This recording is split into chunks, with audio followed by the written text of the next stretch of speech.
63 жаштагы Адылжан Моминов өзү жашаган айылдагы фельдшердик акушердик пунктуна келип, кан басымын текшертип, дарыгерден кеп кеңеш алып турат. Адылжан ата жашаган айылда буга чейин ФАП болгон эмес. Мындан улам кошуна айылдагы ФАПка же Үчкоргон айылындагы ооруканага барууга мажбур болгон. Өткөн жылы Каарманыл жашаган Калтак айылына жаңы ФАП курулуп, элдин түшүгү кыйла жеңилдеди. Burada бул эски зданиеге барчу элек ФАПка. Ол энди оякта кичине бир зданием кичкене эле да. Энди мына жака жаңы курулуптур. Бизге өтө алиги удобный болот атат. Анан зданиялар ham жакшы, кең. Анан процедурныйлар ham кең, чоң экен, врачтар ham жакшы. Аябай жакшы болуптур, сонун болуптур.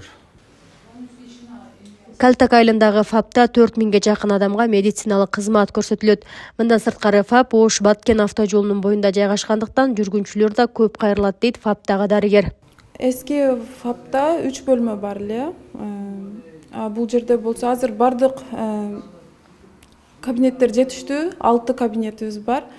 2 процедурный кабинет бар, привычный кабинет отдельно и прием врача отдельно. Ал жакта адамдар батпайт эле, бир күндө бизге 20-30 прием болот да, ал жакта болсо ал батпай кыйналып калат элек. Калтак айылындагы ФАП эл аралык уюмдардын каржылык колдоосу менен салынып, 3 миллион сомдон ашык каражат бөлүнгөн. Мындан сырткары Баткен облусунун башка район шаарларындагы саламаттыкты сактоо объектилеринин курулушу жана ооруканалардын материалдык техникалык базасын чыңдоого да ири көлөмдө инвестиция тартылган. Колунду жалпы практикалык орунда 2 үй-бүлөлүк дарыгерлер тобу ушу министрдин орун басарынын катышуусунда ачылды. Ошондой эле Сүлүктүү шаарындагы бир үй-бүлөлүк дарыгерлер тобу, ошондой эле Лейлекте ФАП өзгөрүш, ФАП Айкөл деген ошол жерде фельдшер акушер пункттарды жана үй-бүлөлүк дарыгерлер топторунун ачылышы болду.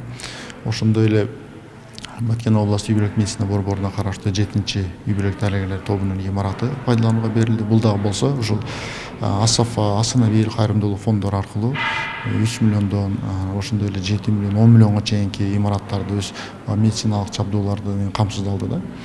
Саламаттыкты сактоо министрлигинин Баткен облусундагы координаторунун маалыматына ылайык, 2024 жыл ичинде медицина тармагында чоң өзгөрүүлөр болуп, чек арадагы айылдарга ооруканалар салынып, жаңы заманбап медициналык аппараттар менен камсыздалды. Ал эми 2025 жылга дагы бир катар айылдарда ФАПтар ачылып, ооруканалардын курулушу пландалган. Мингүл Көчөрова, Абдрашид Саттаров, жаңылыктар.